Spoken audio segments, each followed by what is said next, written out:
পশুর চামড়া ছাড়াই ও সংরক্ষণ ত্রুটির কারণে প্রতি বছর কোরবানিতে প্রায় ১,৫০০ কোটি টাকা লোকসান হয়।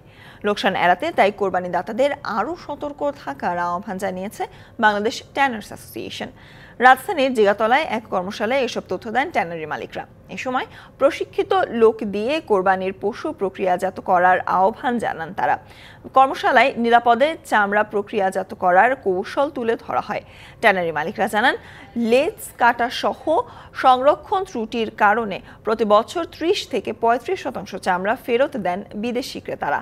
আর বাণিজ্য মন্ত্রণালয়ের প্রতিনিধি আহ্বান জানান, কাঁচা চামড়া পরিবহন ও দ্রুত ট্যানারিতে সরবরাহের সর্বাত্মক সহযোগিতা করবে সরকার।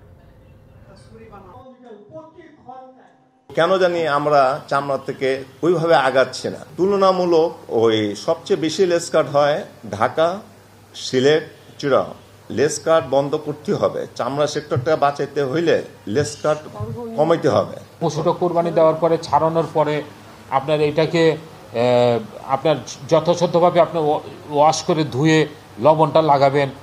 এই যে এই প্রক্রিয়াটা যাতে আপনার ঠিক সময় মতো হয়। কষাই যে চামড়াটা ছাড়াচ্ছে তাকে যাতে বিশেষভাবে অনুরোধ করে যাতে কোনোভাবেই একটা লেস কাট বা ফ্লে কাট না হয়।